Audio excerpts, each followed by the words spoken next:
Hello everybody and welcome back to another baking video. This week I thought we would make a nice apple crumble as we were given a lovely crate of apples from Nana and Papa's garden. So the first thing I'm going to do is preheat the oven to 170 degrees and then I'm going to wash my hands and get all my ingredients together. So I've gathered together everything that I need. The first thing I did was to peel and chop 10 apples, and then I measured out all my ingredients. So to go into the apples you'll need 3 tablespoons of golden castor sugar, and then for the crumble topping you will need 15 tablespoons of cold butter as well as 15 tablespoons of golden castor sugar and 3 cups of flour. I'm going to use this Pyrex dish for my crumble. So it's a good deep dish. You need a dish about 5 centimeters in depth. And the first thing I'm going to do is add my chopped apples. And then I'm going to add the 3 tablespoons of castor sugar and give it a good mix around and flatten it out with my hands. So I've mixed the apples and the sugar around. They're all nicely coated. I'm just going to flatten it down as much as I can. I'll just give it a good press with my hands, which are nice and clean. I've just washed them. And now I will move on to the crumble topping.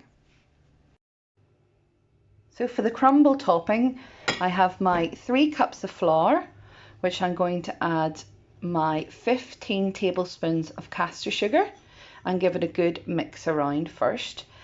And then I'm going to add my 15 tablespoons of cold butter into the mix. So I've mixed together the sugar and the flour. I'm now going to add in some cold butter and I'm just going to crumble it together with the tips of my fingers and mix it all together. I'm just going to add a little bit at a time, makes it a bit easier.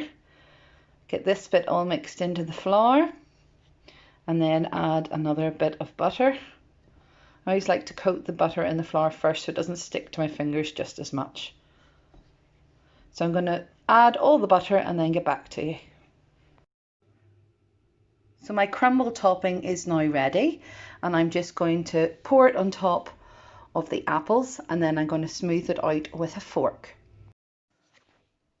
So I've added all my crumble mixture and I'm just going to make sure that it's nice and even around the bowl by smoothing it out with my fork.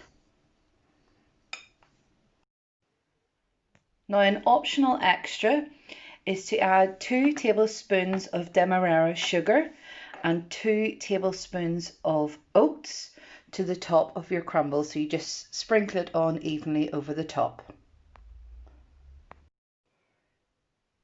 Now my crumble is ready to go into the oven for about 45 minutes or until it's golden and crispy on top.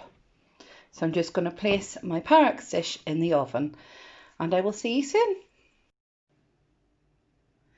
So the apple crumble is ready. It was in the oven for 45 minutes and I'm just going to serve it up with some ice cream or custard. Well, I hope you enjoyed this and I will see you again next week. Take care. Bye bye.